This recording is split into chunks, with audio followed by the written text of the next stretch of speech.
on the experience of Al Jazeera, where we're going to talk about the different institutions and channels and the changes that have happened, and at the same time, its commitment to its constants. So we're going to talk about the impact of Al Jazeera in the different media outlets and the development that had been witnessed in the different media outlets, systems, state media and private media. And the different speakers are going to talk about the impact of Al Jazeera on the awareness of those receiving its media message, particularly after the monopoly of media of different Arab states and capitals, and when media was from north to south. So we're going to talk about Al Jazeera's experience and Arab media in particular in the light of the different technological developments, where the receivers of the media message, the spectators, the recipients have no longer been only recipients of the media message, but also makers of media content. In order to discuss the different developments that have been witnessed in Arab and international media since the establishment of Al Jazeera a quarter of a century ago, we would like to welcome our guest speakers in this seminar or webinar. We're going to talk and invite Mr. Ahmed Al-Sheikh, the former editor-in-chief of Al Jazeera, and also Dr. Noordir Miladi, media professor at Qatar University, and Ibrahim Abu Sharif, assistant professor. And also we'd like to welcome our media spectators and our guests. We'd like to start with the first round of this discussion. We're going to have 6 minutes allocated to each and every panelist, and we'd like to start with Mr. Ahmed Al-Sheikh. Mr. Ahmed Al-Sheikh, can you give us a general idea, an overview of the media scene before Al Jazeera and how Al Jazeera has contributed in changing this scene? I would like to thank you for receiving me.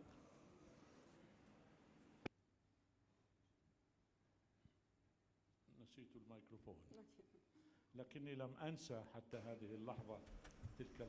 I have not forgotten till now those moments where we were getting ready to launch Al Jazeera channel.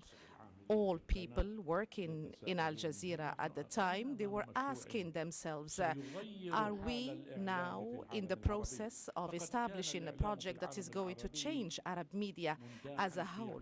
So the Arab media was in a complete blackout. That was the situation in which media existed at the time. We have to recognize that. So there were no news bulletins, as it is the case, professional news bulletins. All Arab stations at the time, they started by praising the president, the sheikh, or the emir, or the king.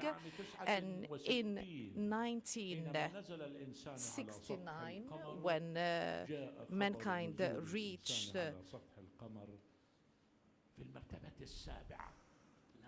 landed on moon. So this was the seventh story. So this was the reality that existed at the time, that prevailed at the time. Some media regimes wanted to dissociate itself of this kind of accusation, saying that you're trying to making the situation even worse. So many newspapers have moved to the West and try to express or reflect a kind of an artificial sense of freedom. And the Arab media at the time was not dealing with the human beings, dealing with the deep matters that interested human beings at the time. Very rarely we saw correspondents in an Arab station talking to people, trying to gauge their issues and problems. This did not exist because this was in contradiction with the principle of freedom that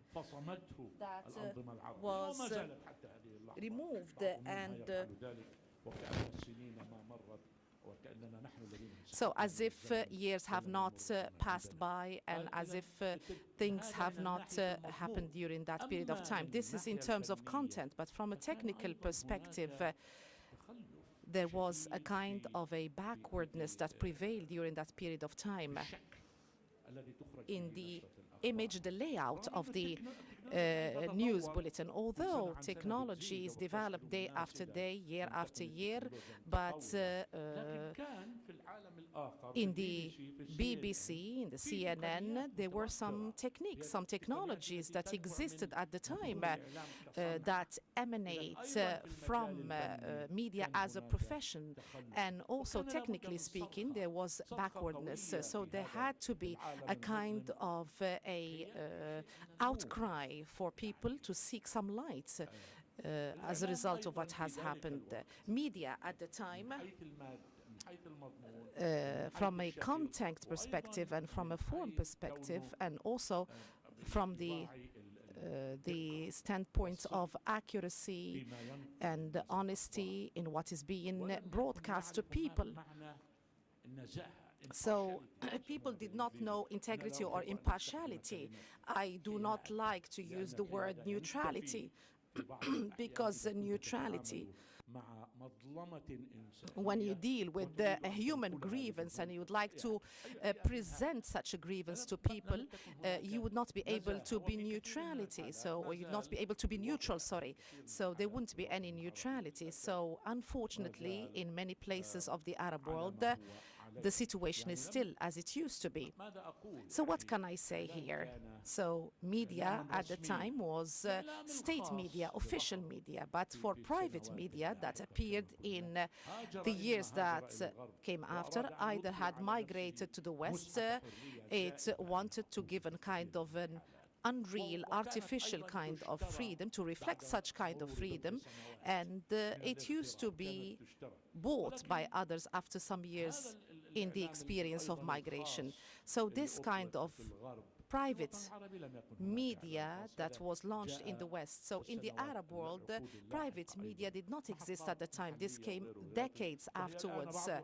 Some of those stations are doing not very bad in media in general. So even private media did not exist, was not up to the standard required in terms of freedom, in terms of liberty, in terms of discussing human and serious matters. Why? Because it used to be afraid of the power of the regimes at the time, or at many occasions it used to be funded by the ruler, or would rely in its advertisements on rulers, and they know if advertisements are interrupted or stopped, we know what would happen to such media. So that was the situation that prevailed during that period of time, and I think that Al Jazeera came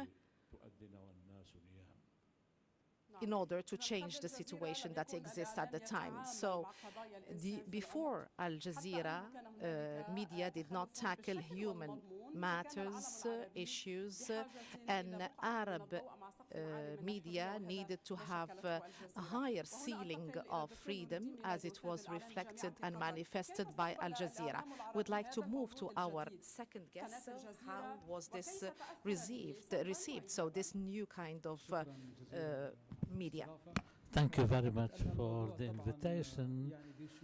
I think this is a rather complex issue with many different channels, not for our colleagues at Al Jazeera as directors, producers, journalists, and also for academicians and researchers at large. They have their say, or they should have their say in this matter in the Arab world and at the global level. I'll shed light through mentioning some highlights. I was in Britain since 1990. Then I was a PhD candidate in the late 1990s.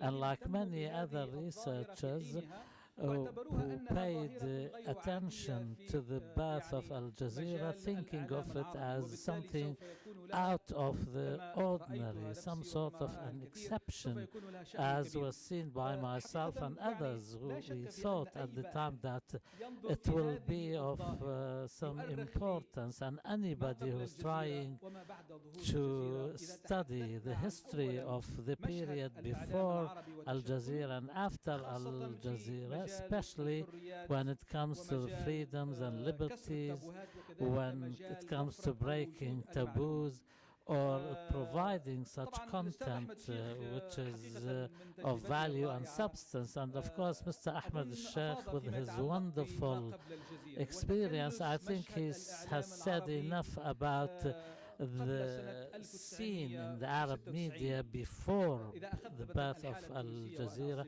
I am from Tunisia, so if I go back to how the situation was in Tunisia, in the days of Bourguiba, the main news bulletins had no less than 20 minutes from start to probably halfway, all praising the president and also oversimplifying facts about people's lives. Then came the era of Zain al-Abidin bin Ali in 1987 with more of the same and with oversimplification and dealing with the news in a superficial way. There are three main points here. First, pertaining to break the role of the gatekeeper or people who impose the restrictions. All dictatorial regimes throughout history used to thrive on making sure that people do not have access to the proper information, like in Tunisia in the days of Bourguiba. Since the establishment of the radio and television from the days of Bourguiba to the days of Zain al-Abidin bin Ali was the lack of proper and accurate information. All the content which was provided used to feed the people with false information, and the viewers and the listeners, not only in the Arab world, maybe in the diaspora also, the communities who have immigrated to other countries and became part and parcel of the fabric of society. To all of this, Al Jazeera has represented a breakdown of the barriers, and then came the breaking of the taboos. I think there were idols who were there in the world of Arab media that Al Jazeera has managed to break, and I'm not here being nice to Al Jazeera and paying it compliments. We are talking here about the substance. People cases pertaining to political parties, opposition, people's rights, human rights, etc. Al Jazeera is credited with opening the doors wide, and also anybody in my age or a bit older and younger can imagine how the situation was in 1996. Who was allowed to appear on any official or non-official state-owned or private TV screen? Al Jazeera broke that. For example, take the Islamists and the political Islam and those who propagated its message in the Gulf or in North African countries or anywhere else, even if they were talking about agriculture. Al Jazeera has destroyed these idols like Muslims did at the days of the Prophet Muhammad, may the blessings of Allah be upon him. And in fact, I remember something that Al Jazeera has achieved in the consciousness of the Arab people and the world, that Muslim women who wear the veil or hijab, who had no access whatsoever to the media. In some parts of the world, women in general were not allowed, let alone women wearing the veil or the hijab. I think when Khadija bin Ganna has taken the decision one of these days to wear the hijab after a long career in television in Europe and in the Arab world, to wear the hijab after appearing without it for so long, was a very courageous decision indeed, and for a veiled woman, a Muslim woman with the hijab, to appear in this public sphere in the media. Also, I don't want to take all the time, but undoubtedly the Arab media was impacted by all these idols who were broken. Al Jazeera therefore raised the ceiling gradually in the last 25 years. I think every 5 years or so some taboos were broken and destroyed, which enabled the Arab media to more or less catch up with the rest of the world, even at the bare minimum. And after that came the fact that when not everybody who tried could not hinder the path of Al Jazeera or catch up with it, I think on both scores they were not successful. Thank you very much. What you want to confirm that what was on and around before Al Jazeera was not the same as how the situation was after Al Jazeera.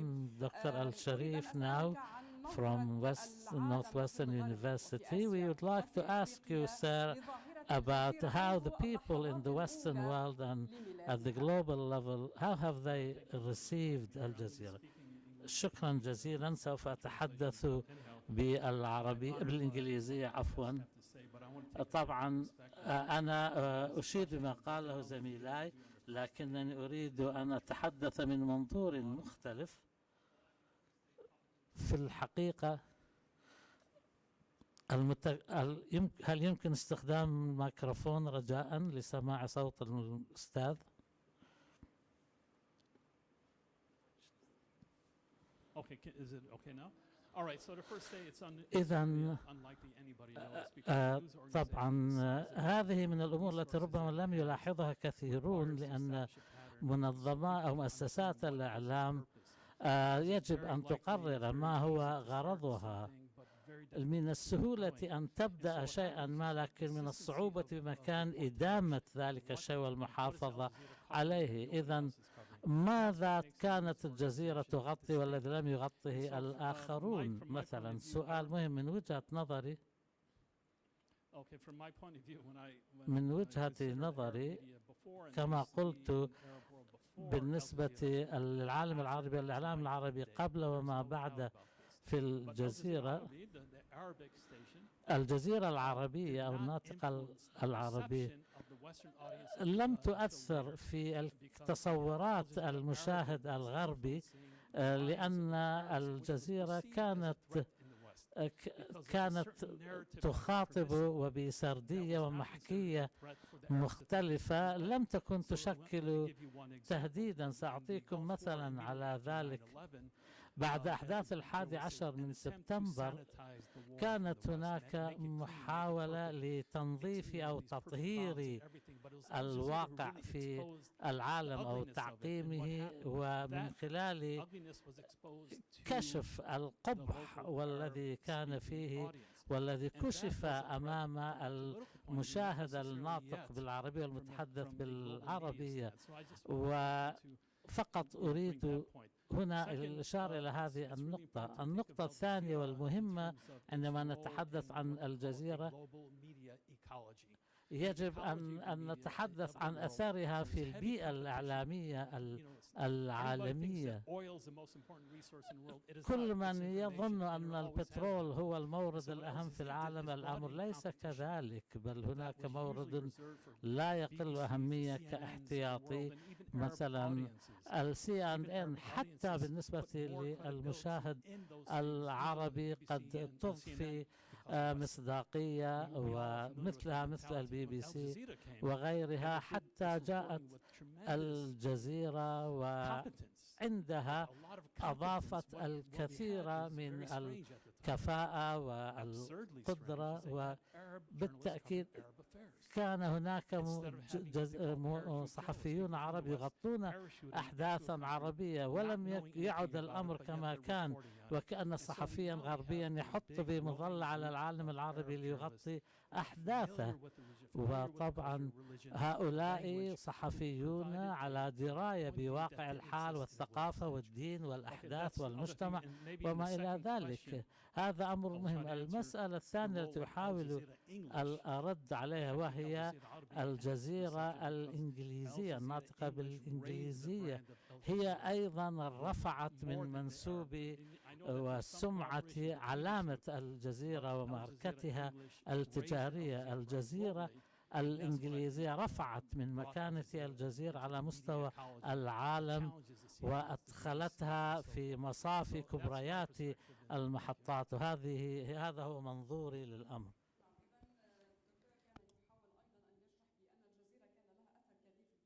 About the impact on the media ecosystem, and we talked about the view how the world looked at Al Jazeera. Would like to reach now to the second round of our discussion. We're going to have 5 minutes allocated to each and every guest. I would like to go back to Mr. Ahmed al-Sheikh. So pressure has been exercised on Al Jazeera to impact its line. So what are the constants of Al Jazeera, and how did Al Jazeera deal with these pressures?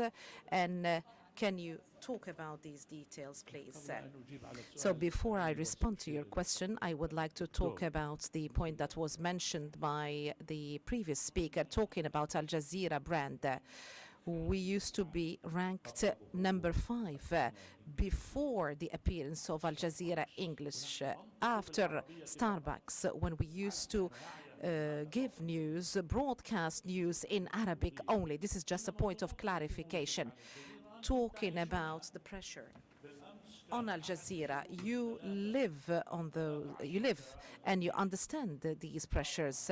There have been 13 preconditions that have been imposed on the state of Qatar by other GCC countries. One of the preconditions were to gag Al Jazeera, not to allow Al Jazeera to express itself. I do remember one of the Itijah al-Mu'akis episodes. One of the guests on that episode was Abdel Bari Atwan and Abdullah Yaqub Shara, the Secretary General of the GCC. And the discussion at the time was very surprising. Jaws fell down. Some were wondering, is it true that such discussion took place in an Arab world? This is the transition that took place.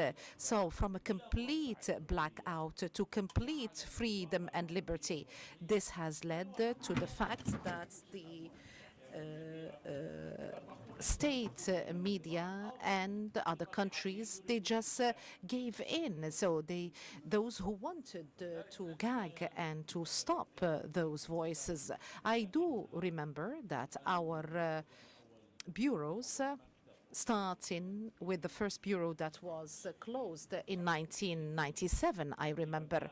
So there was a program in which an Arab king was mentioned and an order was issued and the bureau was closed, and also licenses and permits were withdrawn. So even Israelis who are famous worldwide for being tolerant, they have no tolerance, but they do accept for political reasons. Even the Israelis, at some point in time in the war of 2006, they attempted to stop our and withdraw our licenses. So many of our journalists were martyred, so many of them were arrested in Spain and many other countries. If we talk about the names of martyrs that that have fallen dead as a result of what has happened. You know them, unfortunately.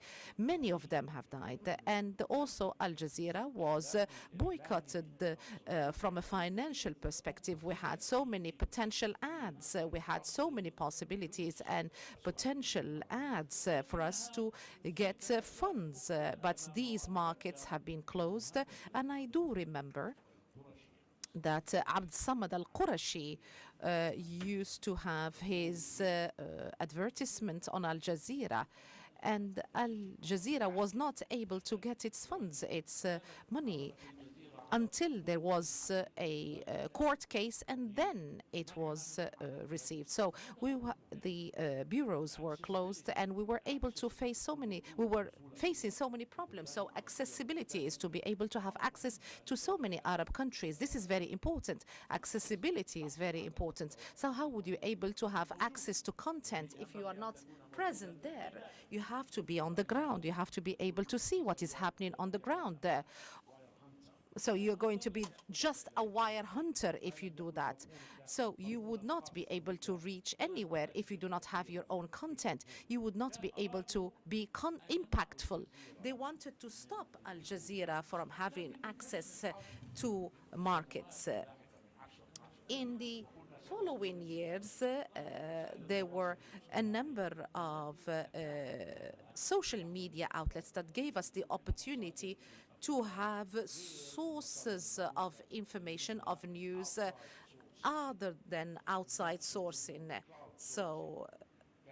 So we had access to crowdsourcing. Yes, there were problems because you need to double check, you need to verify the news, but at least this existed there. So Al Jazeera was subjected to so many pressures, and it is still subjected to pressure. So look at countries such as Algeria during the Kosovo War, and even up to a few months ago,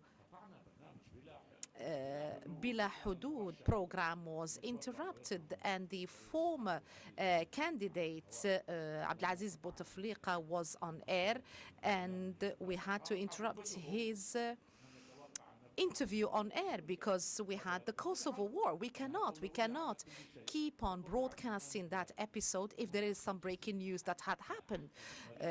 Kosovo War had erupted, so we had to interrupt the interview that was held with the former president of Algeria. So this was the situation there.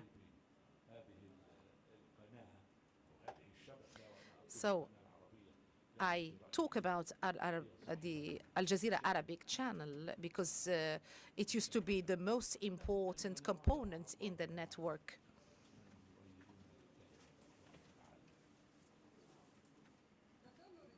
Dr. Noureddin, after the launch of Al Jazeera with its high ceiling, with its freedom of expression, a number of media outlets, a number of televisions have been launched. Some of them were successful, many of them were not able to continue. How do you see these initiatives, and why were these channels not able to compete or to continue competing with Al Jazeera? There is one pivotal point that we have to underline here: the high ceiling with which Al Jazeera started its broadcast, and also how it continued in different ways and forms. I think this ceiling is manifested in two things. So we're talking about the policy that was undertaken by Al Jazeera, and the spectators, whether in diaspora or in the Arab world, the viewers, they're looking for comprehensive news, news that are credible, and the Arab viewer is well-cultured, well aware of these criteria. So when we talk about this high ceiling, this is one of the traits that Al Jazeera enjoyed from a technical perspective as well. So this did not exist in many channels, except for some stations such as MBC and other Saudi-sponsored stations. We have to say that Al Jazeera is very distinctive indeed, and nobody can compete with Al Jazeera.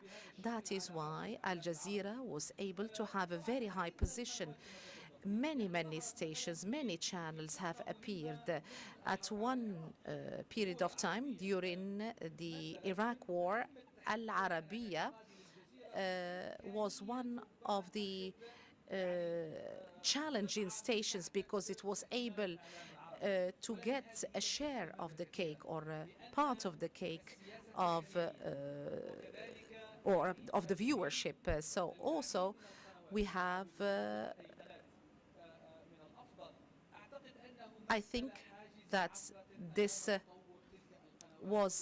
was an impediment that was faced by many stations, and many stations were not able to continue having their share of the audience, talking about freedoms and liberties. So there is a ceiling where certain stations would stop, but Al Jazeera always continued having this very high ceiling, and this manifested in many causes and matters. We have seen the continuous wars that have been witnessed in this Arab region. We have the Palestinian cause, and also we had the Iraqi war, and the credibility, the integrity of Al Jazeera was tested.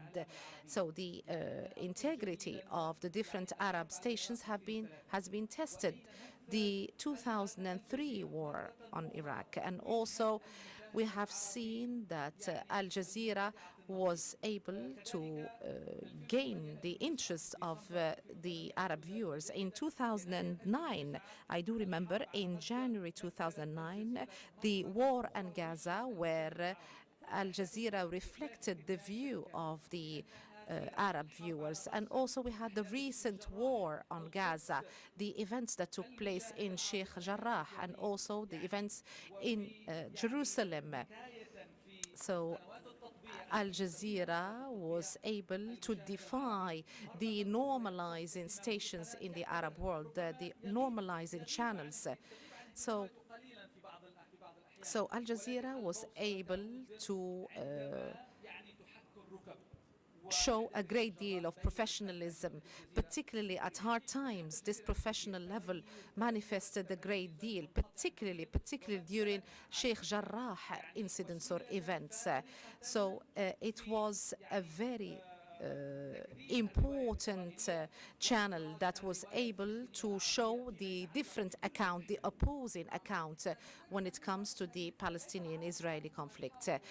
Dr. Sharif, not only Arabs tried to compete with Al Jazeera, even international media started competing with Al Jazeera. We have seen so many challenges from East and West that try to talk to the Arab viewers in their own language. So how were these international stations able to compete? This is a very good question. هذا سؤال مهم جدا. من الاعتيادي عندما تكون في المقدمة أن يحاول الناس أن يتنافسوا معك، خصوصا عندما تكون في المشهد الإعلامي.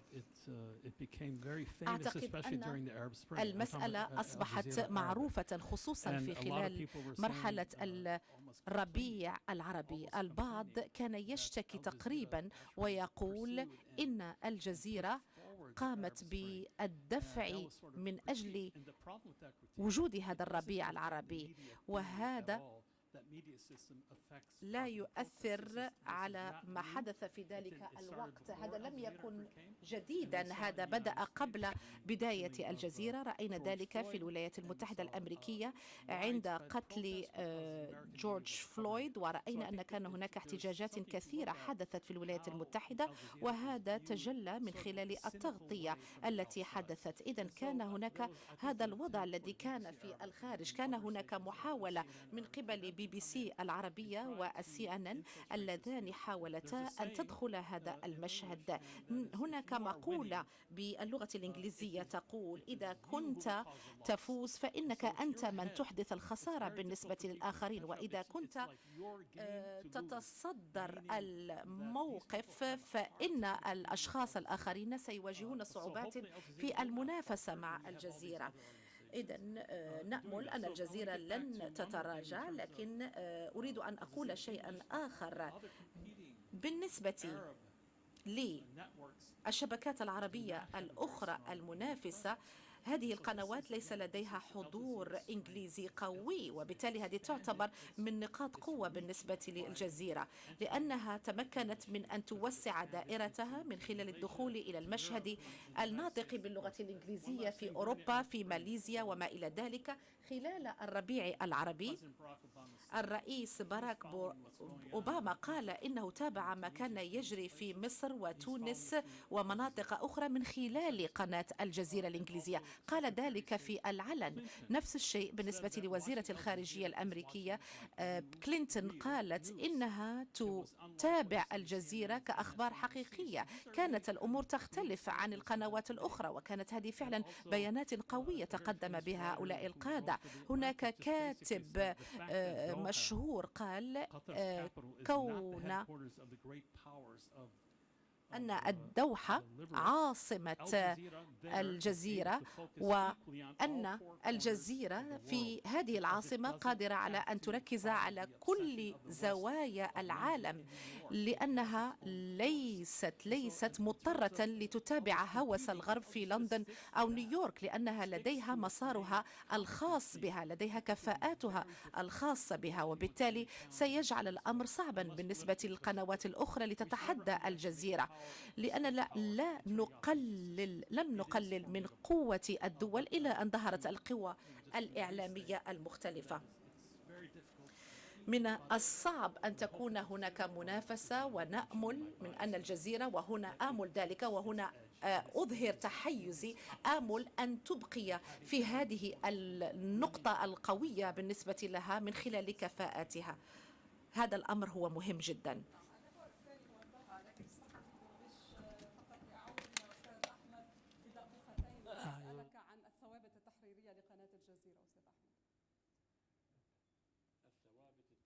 لقناة الجزيرة. نعم.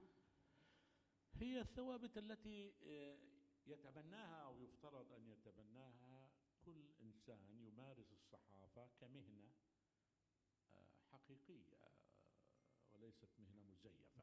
Not a false one, should adopt, and as we have said, impartiality.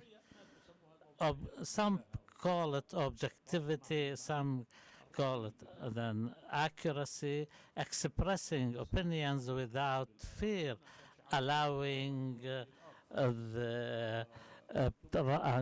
granting the right to reply, expressing an opinion and then opposing an opinion.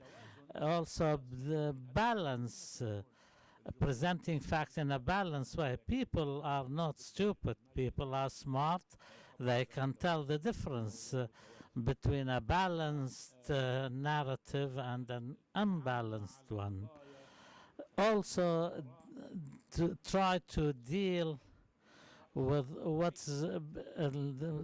the meta narrative. You present the news item and its context. This is what has distinguished Al Jazeera from other media outlets, because people cannot understand a news item without understanding the context and the background. Al Jazeera has restored that to Arab media, and this, of course, is in addition to other editorial policies on the technical matters. And of course, if you want to refer to our code of ethics and code of conduct, you can refer to that. Now we reach the third pillar in this discussion about the future of Al Jazeera and the Arab media. Mr. Ahmed Al-Sheikh, Al Jazeera is no longer an exclusive Arabic channel. In fact, it speaks to the global audience in Arabic and in English. How do you see the future of Al Jazeera in view of the other news platforms, the social media and others? 5 minutes each, please. Al Jazeera speaks with many languages: English, Arabic, Bosnian, Croatian, I think. And also, if we take into consideration the digital, we speak French and Spanish. We have a Mandarin internet site also, so therefore we speak in a multiplicity of languages, and this is what the doctor has mentioned about competitiveness. This multiple linguistic ability of Al Jazeera enhances Al Jazeera's position in the world, and also the role Al Jazeera English plays is very important for us because it takes journalism by the book. Journalism as it should be, news as it should be. I'm sorry to say that CNN talking heads, they always focus on American issues and interviews. The BBC World say they cannot afford to go to everywhere in the world. Like Hillary Clinton said, if she wants to watch real news, she would watch Al Jazeera English. As for how to do we fear social media as competitors? First of all, we were pioneers. We were the first. I think in 2000 we launched the Arabic website. Then came the English in 2002 or 2003, if I can remember. And even prior to that, on Twitter and other platforms, we entered into well before others. We used to be amongst the first to broadcast news on Twitter, and Twitter has declared and acknowledged that. I do not agree with those who say this constitutes a threat, because all the TV channels or the computer sites or the internets or the sites and everything, these are nothing but tools to present the content. Those who have the good content, then their content is always king, as they say in English. Of course, the tools are important, but they do not constitute a threat. For example, in the United States, I think maybe in the 19th century, when the Morse code appeared, some people in the world of all the journalism said this may make us lose our newspapers. But this has not happened. On the contrary, the Morse code helped the papers to spread the news, because Morse code has become a source for news. So these tools that you mentioned, they do constitute a competition, yes, but if we choose our tools well and our content well, we can turn that to our advantage, and provided that there is verification, we make sure of the authenticity of the news. The problem with the social media is sometimes you cannot rely on the credibility and no verification because the source is not that clear. So how can we trust the source? But if we use them well, this will enhance our popularity and our footprint in the world, and this is very important indeed. And I shouldn't fear competition from other channels which have appeared. On the contrary, this is a source of strength. The more the competitors are, the more incentive you should have to develop, to improve, to make better, to get the news first, and to I think we have done that to a large extent, and in the future I do not fear anything for Al Jazeera. Anybody who goes to the YouTube now, YouTube is open to everybody, and you go now and you will see the number of viewers. For example, for Al Jazeera Big is 7,000, 8,000, with huge events like Afghanistan, you would find 120,000 live viewing. They were watching Al Jazeera live, 120,000 on the YouTube. In this very moment, at least 7 to 10,000 people at least will be watching Al Jazeera live. So all these tools, if we use them well, they will be to our advantage. Al Jazeera then does not keep up with developments, but pioneers. So Dr. Nuruddin Al-Miladi, the competition between Al Jazeera and other channels was at the terrestrial level. Now it's down to other platforms. What presence does Al Jazeera, or what impact does it have at the academic level? Undoubtedly, the struggle over the last few decades since the development of communication was over public opinion. So therefore, we cannot say that you should control public opinion. You cannot do that, but those who reach it and the outreach to it can invest that in politically and economically in the war. The war in Iraq was called the war for the hearts and minds of people.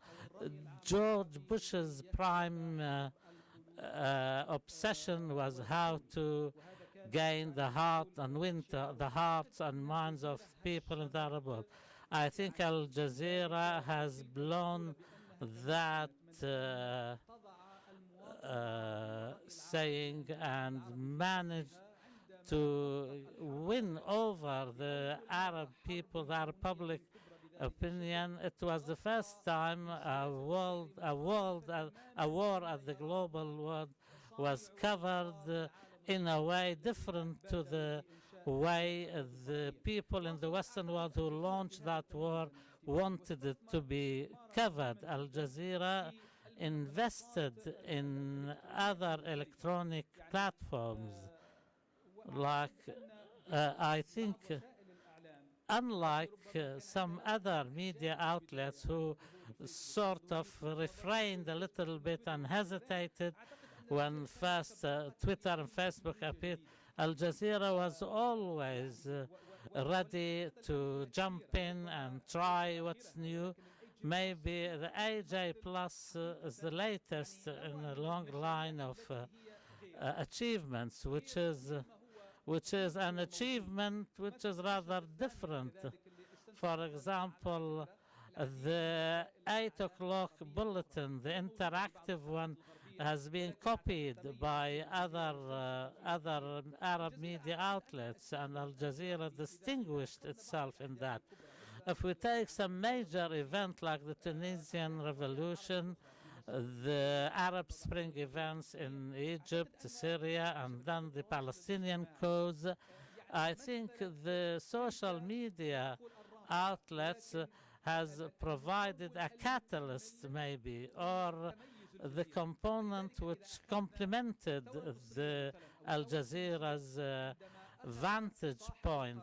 For example, in Tunisia, when the government took the decision to close down Facebook, Al Jazeera took up the gauntlet and weighed in and covering that event. And also before that, also in 2010 in Tunisia, before the revolution, Al Jazeera managed to seize the opportunity and win over and take the Arab public opinion into satellite broadcasting.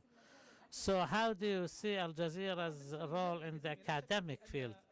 When we speak about academia, the interest in the Arab world and the Western world in Al Jazeera also was repeated in academia.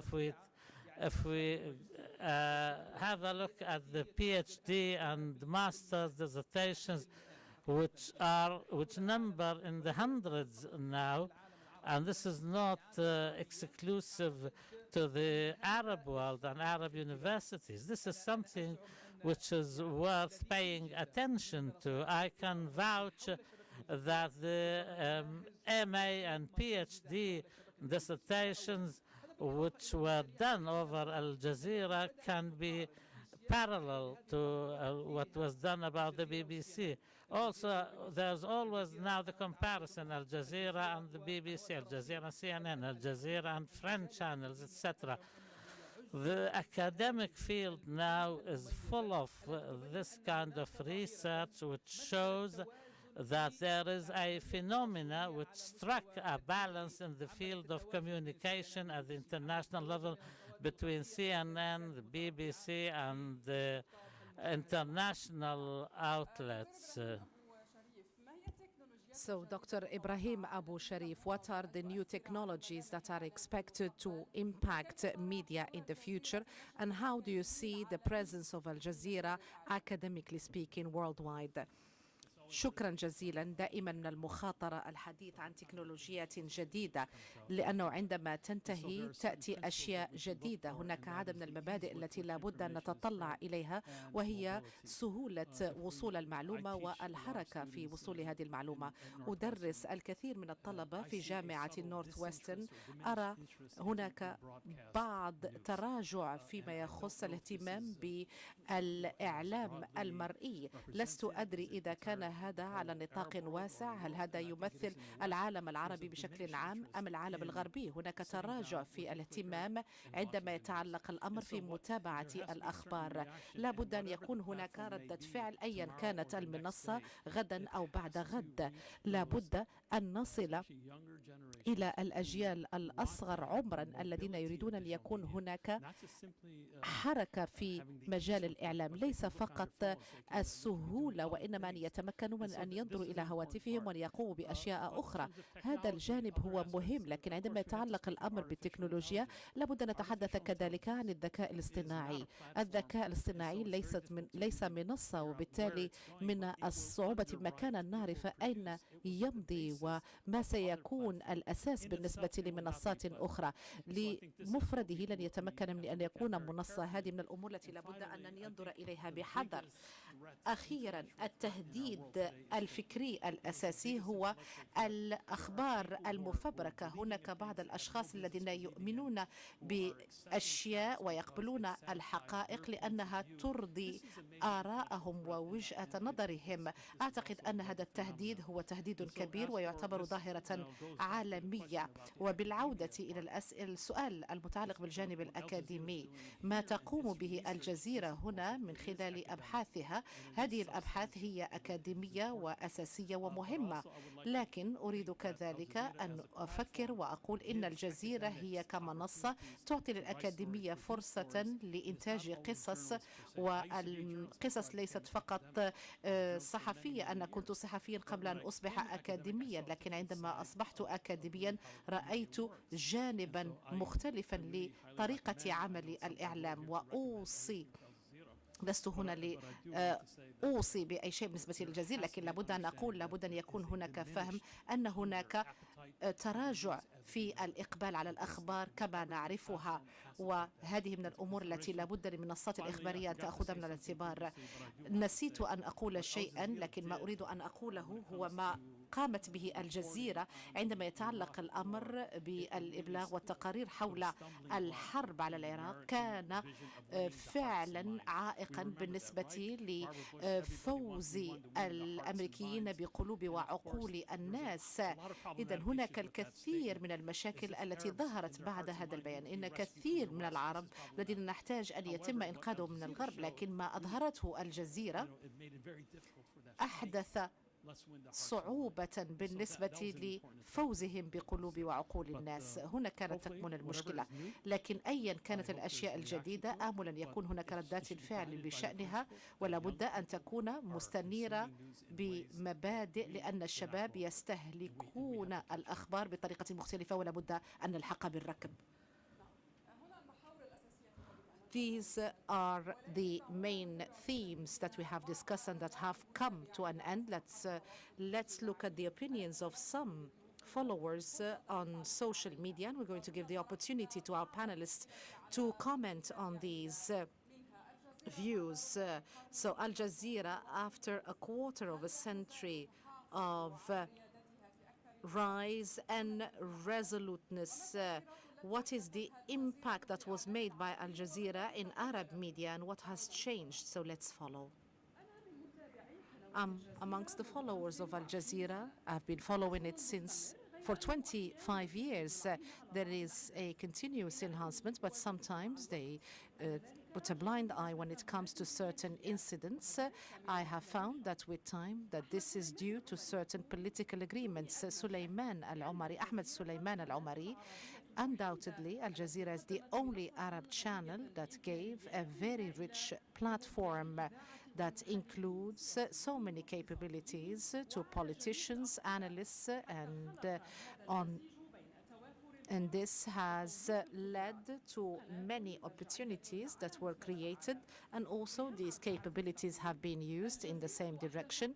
Riham Abdelaziz says that Al Jazeera led to a very important development in media, and it became the closest to the heart and mind of its own viewers as a result of its credibility and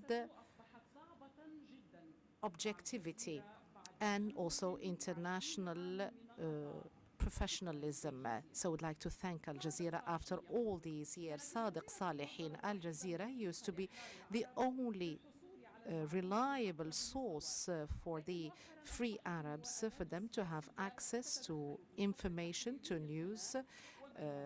But recently we have seen that they are trying to strike a balance in their editorial line. So the impact of Al Jazeera in the Arab world is a positive impact. This is one of the most important news channels in the world due to its credibility and due to the fact that it is not partial to any party. So we'd like to wish Al Jazeera more and more success. Al Jazeera is the only channel, as Hisham says, that has made countries and nations to be able to take to the street against their own rulers. But the future of Al Jazeera is the future of Arab nations. It is going to remain rising as it is the case of Arab nations. Adel says Al Jazeera is the best Arab station. There is a huge gap between Al Jazeera and other stations. The fact that it stood with Arab people, so against dictatorship. So we'd like to congratulate you and wish you more and more success. Muhammad Eid said Al Jazeera is the best channel in the world. They are very speedy when it comes to delivering news. They are very credible, and also they have professional stars, presenters and anchors.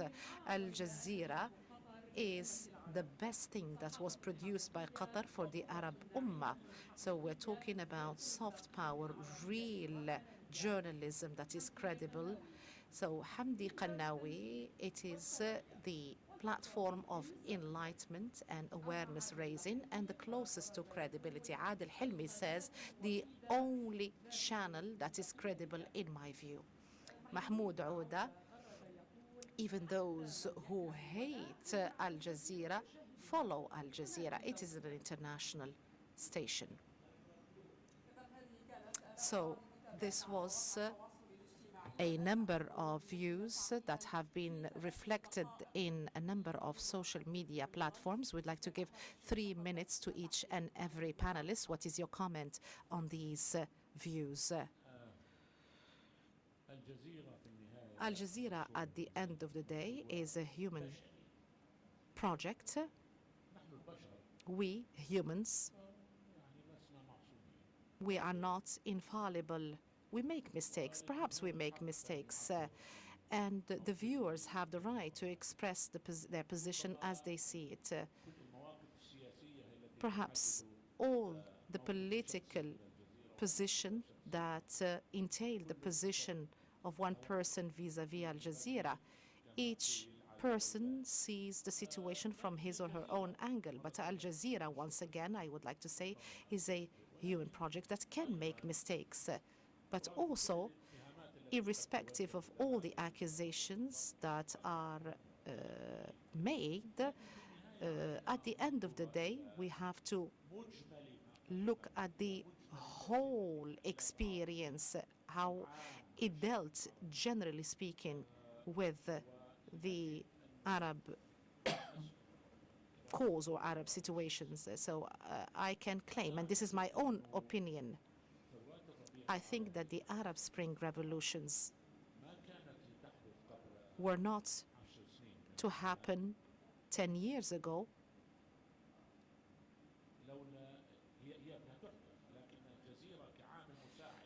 Al Jazeera was a catalyst, so Al Jazeera was not the reason behind these revolutions that took place, because humans go to the street, take to the street against oppression.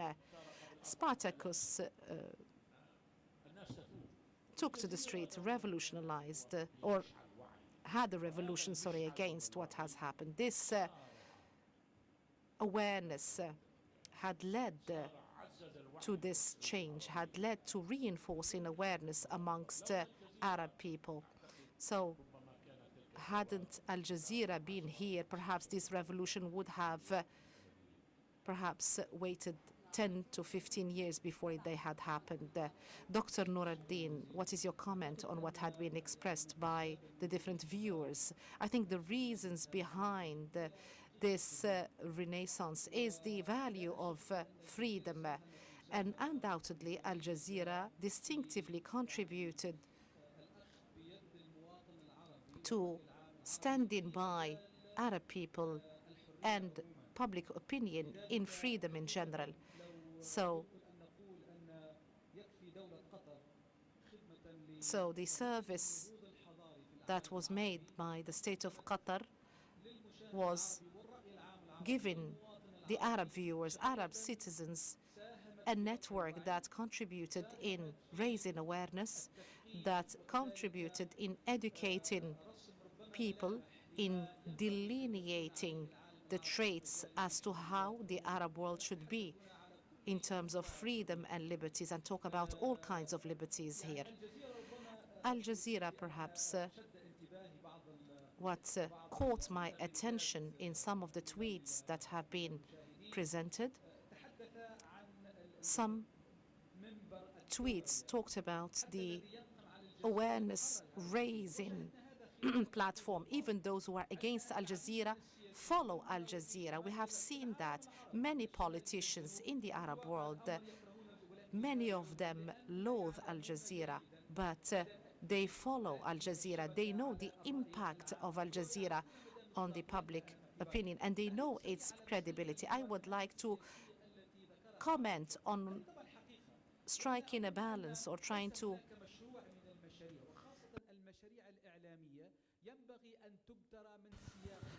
we cannot separate any project, media project, and separate it from the political context. Of course, Al Jazeera cannot be imagined as a free space. Even it has its considerations within the state of Qatar. Even the BBC, even the CNN they have the red lines, and anybody who works for these media organizations would know. And I can safely say that the red lines the BBC has are more than what Al Jazeera has. Dr. Abu Sharif, شكرا جزيلا لكم. طبعا أفكاري البدائية تميل إلى القول نعم الجزيرة تريد الاحتفاء ب25 عاما من تاريخها، ومن الجيد أن نتذكر ذلك، لكن أيضا بعد أن تنتهي من عملية الذكرى عليك أن تنظر إلى السوق التي تنشط فيها وتنافسيتها. رأينا نمطا خطيرا أثناء الحصار، رأينا صعوبات أو أكثر من صعوبات بين الدول، مجلس التعاون، أعمال أقرب إلى العدوانية.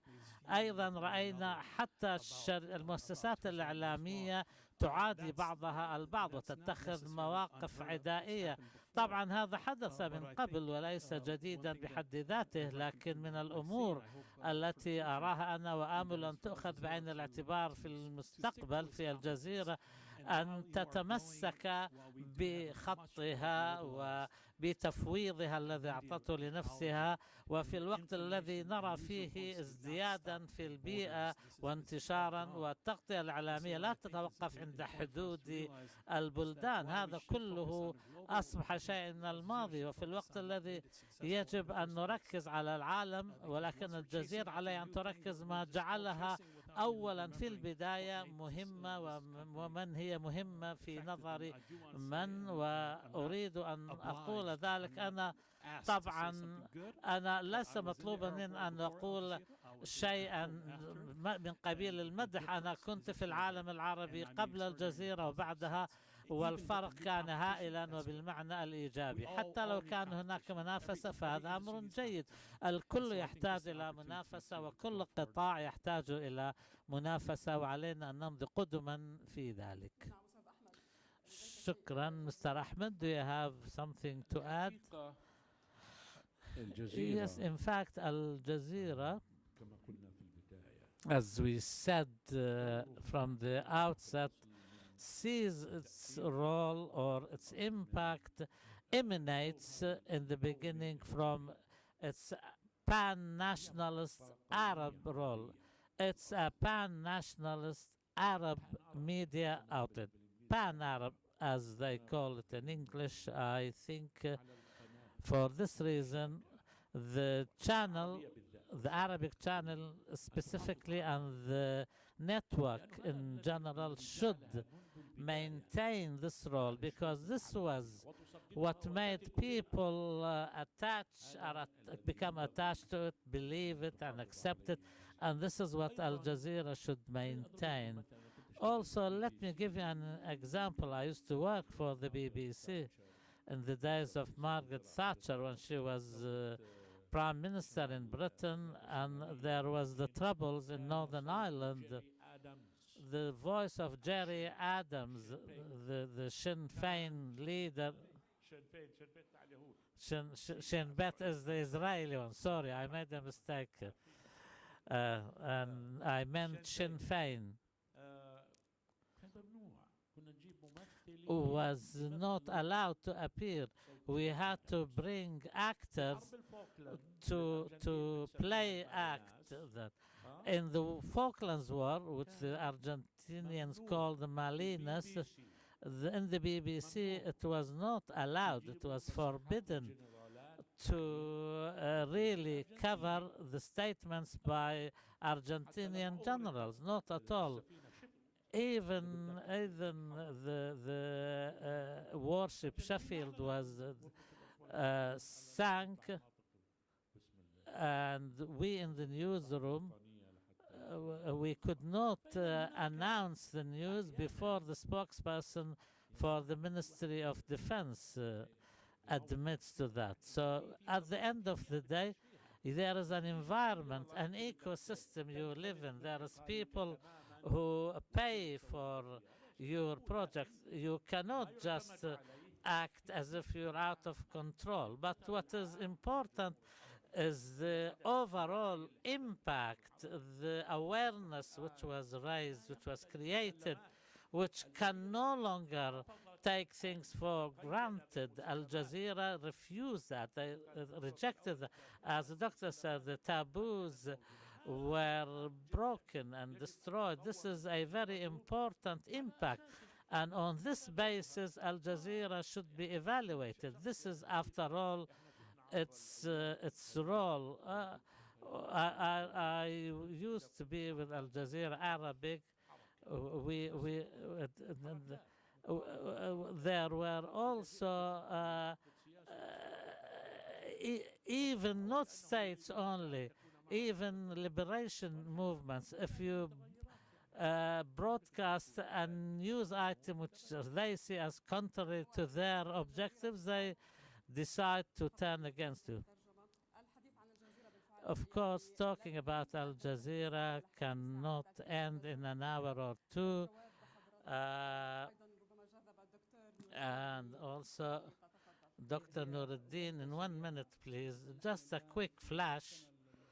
We are into the 25th year of Al Jazeera's birth, and after this tremendous leap at the level of the Arab world, I think the coming years will show a distinction of a different sort by Al Jazeera, especially when it comes to investment in digital media. I will not say another island. Al Jazeera means island, but articles and many different outlets. When we talk about Facebook, Instagram, Twitter, AJ Plus, all the platforms that Al Jazeera has invested in to raise the awareness and also to break down this blockade on information. If you take just the Palestinian cause and spreading the Palestinian narrative, which was in Jerusalem, in the Sheikh Jarrah, and the other fields and other causes, and the 48 areas. Also, investment in the digital media. I think the future is Al Jazeera's. Any final thoughts؟ فقط وفي عجالة أقول في حرب غزة 2008-2009 لا أتذكر القوات الإسرائيلية منعت كل الصحفيين، وهذه مشكلة. حتى نيويورك تايمز اشتكت وآخرون اشتكوا من ذلك، ولكن من أنقذ الموقف هو أن الجزيرة كان لديها مراسلون داخل غزة نفسها، وكل تقريبا محطات الإعلام اعتمدت على ما تبثه الجزيرة من صور وأخبار. هذا طبعا ما ينطبق على الجزيرة ينبغي ذكره، وأنا أشكركم على توجيه الدعوة لي. I think we've come to the end of this event, which was organized by Al Jazeera Research Center in collaboration with Al Jazeera Arabic, entitled since the launch of Al Jazeera, what has happened at the Arab level and the global level. Thank you, Dr. Nuruddin Miladi and Mr. Ahmed Al-Sheikh, and also Dr. Ibrahim Abu Sharif from Northwestern University. Thank you all. I thank you, ladies and gentlemen. Thank you very much for following this event. Thank you and good night.